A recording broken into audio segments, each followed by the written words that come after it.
അതിന്റെ താഴെ copy paste കോമന്റ്സും വരുന്നുണ്ട്. അതിപ്പോ നമുക്കൊന്നും ചെയ്യാൻ പറ്റില്ല, ഇതൊരു ട്രെൻഡാണ്. ഈ സ്ക്രിപ്റ്റ് സെലക്ഷന് വേറെ ആളെ നിർത്തിയിട്ടുണ്ടോ?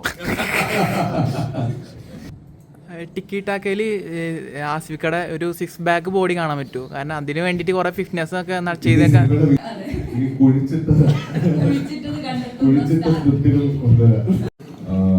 റിലീസായി ഇത്രയും സമയം കൊണ്ട് തന്നെ ലോകം മുഴുവനുള്ള മലയാളികൾ അറിഞ്ഞു കഴിഞ്ഞു ഈ സിനിമയുടെ ഒരു വിജയത്തിനെ കുറിച്ച്. അതിന് നീതിയോട് ഒരുപാട് നന്ദി പറഞ്ഞുകൊണ്ട് ആരംഭിക്കുന്നു. ഇപ്പോഴും പക്ഷെ സിനിമയെ പറ്റി ഒരു പരിധിയിൽ കൂടുതൽ തുറന്നു പറയാൻ പറ്റാത്ത അവസ്ഥയിൽ തന്നെയാണ് ഉള്ളത്.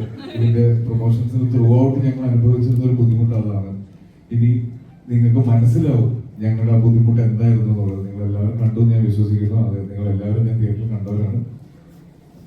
അപ്പോൾ എന്തുകൊണ്ടാണ് ഇത് പറയാൻ മടി കാണിക്കുന്നത് എന്നുള്ളത് നിങ്ങൾക്ക് ഇപ്പോൾ മനസ്സിലായി കാണും.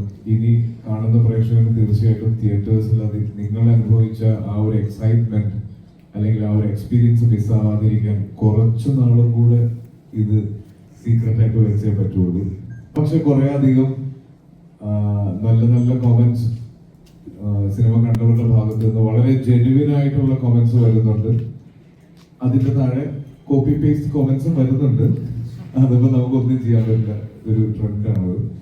ബട്ട് സ്റ്റിൽ ഓവറോൾ വളരെ വളരെ സന്തോഷത്തിലാണ്, അല്ലെങ്കിൽ വളരെ വലിയൊരു മികച്ച തുടക്കത്തിലാണ് രേഖാചിത്രം എന്ന് പറഞ്ഞ നമ്മളുടെ ഈ വലിയ സിനിമ ആരംഭിച്ചിരിക്കുന്നത്.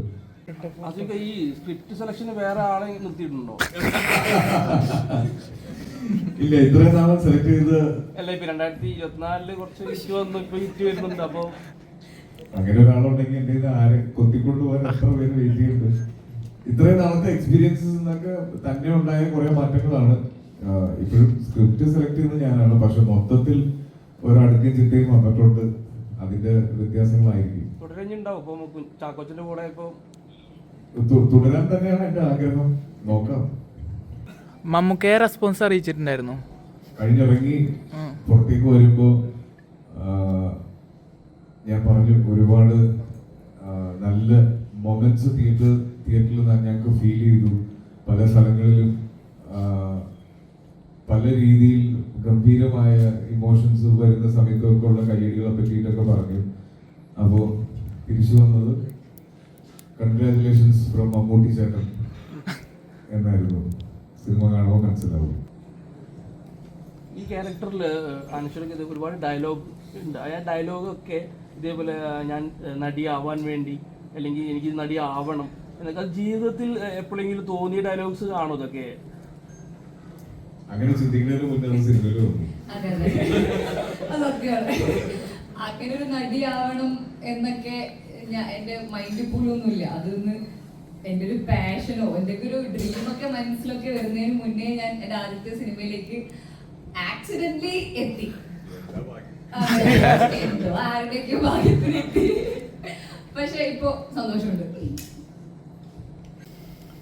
ആസിഫക്ക, ഒരു സയൻസ് ഫിക്ഷൻ മൂവി ഈ വർഷം അല്ലെങ്കിൽ അങ്ങനെ ഒരു കഥ കേട്ടിട്ട് സ്ക്രിപ്റ്റ് മാറ്റി വെച്ചിട്ടുണ്ടോ? സയൻസ് ഫിക്ഷൻ ഇല്ല. ഇനി ഞാൻ ആഗ്രഹിക്കുന്നത് ഒരു റോം കോം ചെയ്യാനാണ്. കുറെ നാളായി കുഴിച്ചിടലും എത്രയും വേഗം ഒരു റോം കോം ചെയ്യുക, കുറച്ച് ഫീൽ ഗുഡ് സിനിമകൾ ചെയ്യുക. രാജുവേട്ടന്റെ കാളിയനൊക്കെ മാറ്റി വെച്ചുകൊണ്ട് ഒത്തിരി വർഷങ്ങളായി. അതേപോലെ ഏതെങ്കിലും സ്ക്രിപ്റ്റ് പോസ്റ്റ്പോൺ ചെയ്ത് വെച്ചിട്ടുണ്ടോ? ഇല്ല, ഞാൻ എന്റെ പോസ്റ്റ്പോൺ ആയിരിക്കുന്ന ഒരു സിനിമയുള്ളൂ, അത് ടിക്കറ്റൊക്കെയാണ്. ഞാനും എന്നെ അറിയാവുന്നവരെല്ലാം വളരെ എക്സൈറ്റഡ് ആയിട്ട് വെയിറ്റ് ചെയ്യുന്ന ഒരു സ്ക്രിപ്റ്റാണ്.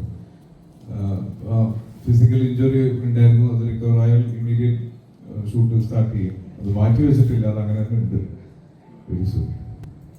ടിക്കി ടാക്കയില് ആസിഫിക്കടെ ഒരു 6 ബാക്ക് ബോഡി കാണാൻ പറ്റുമോ? കാരണം അതിന് വേണ്ടിട്ട് കുറെ ഫിറ്റ്നസ് ഒക്കെ ചെയ്തേക്കാൻ. വിജയം ആഘോഷിക്കാൻ ഉച്ചയ്ക്ക് ഒരു മട്ടൻ ബിരിയാണി കഴിച്ചിട്ടുണ്ട്. അതുകൊണ്ട് ചിലപ്പോൾ ഒരു 3-4 ദിവസം കൊണ്ട് അത് ഡിലേ ആവും. ആക്ച്വലി കഴിഞ്ഞ വർഷം ഇതേ സമയത്താണ് ആട്ടവും റിലീസായത്. ഇതേ സമയത്ത് അടുത്ത ദിവസം ഒരു പടം നമുക്ക് ചെയ്യാം. പിന്നെ ഇത് ഷൂട്ട് ചെയ്ത സമയത്തായിരുന്നു എനിക്ക് ആർട്ടിന്റെ അവാർഡ് കിട്ടിയത്. അപ്പോ പിന്നെ ഷൂട്ട് ചെയ്യുന്ന സമയത്ത് കുറെ നല്ല നല്ല കാര്യങ്ങൾ സംഭവിച്ചു. ആൻഡ് ഞാൻ ശരിക്കും മനുഷ്യരുടെ കൂടെ പെർഫോം ചെയ്ത് എനിക്ക് എൻജോയ് ചെയ്തു. ക്യാരക്ടർ നല്ല എക്സ്പീരിയൻസ് ആയിരുന്നു. ഇനി ഓരോ വർഷവും നല്ല തുടക്കം സിനിമയിലൂടെ ആവട്ടെ എന്നാണ് ആഗ്രഹം. ആട്ടത്തിലെ വില്ലനെ റിവീൽ ചെയ്യാൻ പറ്റും ഇപ്പൊ ഇനി ആട്ടത്തില് വില്ലനെ റിവീൽ ചെയ്യാൻ പറ്റും. അതല്ല അതിന്റെ പോയിന്റ്. ഇതൊരു മനസ്സിലായില്ല. ഒരു കാര്യം, കഴിഞ്ഞ ദിവസം ഇന്റർവ്യൂവിലൊക്കെ ഇരിക്കുന്ന സമയത്ത് കുഴിന്ന് ഇതെടുക്കുന്ന കാര്യം, ഈ ഇന്റർവ്യൂവിലൊക്കെ ഇരിക്കുന്ന സമയത്ത് എല്ലാവരും ചോദിക്കുന്നത് ആസിഫ കുഴിന്നൊരു ബോഡി എടുത്ത സിനിമയുടെ ഭാഗ്യം ലക്കെന്നാണ് പറയുന്നത്. അപ്പൊ അങ്ങനെ എടുത്തേക്കുന്ന സിനിമകളൊക്കെ മുന്നേ വിജയിച്ചിട്ടുണ്ട്. അപ്പം അതുകൊണ്ടാണ് ഇത് ആഡ് ചെയ്തത്. അതെ, ഈ കുഴിച്ചിട്ടത് കണ്ടെത്തുന്ന സ്ക്രിപ്റ്റുകൾ കൊണ്ടുവരാം. ദൃശ്യം 3 വരും. ഗിരി അന്വേഷിക്കാം. ഇത് ജോസഫിനോട് ചോദിക്കും. ലാലേട്ടൻ മമ്മൂക്ക ഒരുമിക്കണ പടത്തിൽ ആസിക ഉണ്ടോ? ഇല്ല. ശ്രീലങ്കയിൽ ഇല്ല. റൂമറൊക്കെ ഉണ്ട് ആസിക ക്യാമിയോയിൽ വരും. റൂമറില്ല. ആസിക ഉണ്ടാവോ? ഇല്ല, ഞാനില്ല. ആസിഫ്ക്ക അടുത്തതായിട്ട് ഷൂട്ടിംഗ് തുടങ്ങാൻ ജിത്തു സാറിന്റെ മൂവിയാണ്. അതിന്റെ ജോണർ ഒന്ന് റിവീൽ ചെയ്യാൻ പറ്റുന്നത്? ടൈറ്റിൽ ജസ്റ്റ് റിവീൽ ചെയ്തേ ഉള്ളൂ. ഓരോന്നായിട്ട് തരാം. എല്ലാം ഒറ്റയടിക്കൊന്നും നമുക്ക് ഇടയ്ക്കിടയ്ക്ക് കാണാനുള്ള അവസരം. വീണ്ടും ത്രില്ലറിലേക്കാണോ പോകുന്നതെന്ന് അറിയാം. നോക്കാം. ഇത് സർ ഏത് ടൈപ്പ് ഓഫ് സിനിമ ചെയ്യാനാണ് ഇഷ്ടം? എനിക്ക് ത്രില്ലറാണ് പേഴ്സണലി. അങ്ങനെ തന്നെ പോകാം. ഓക്കെ.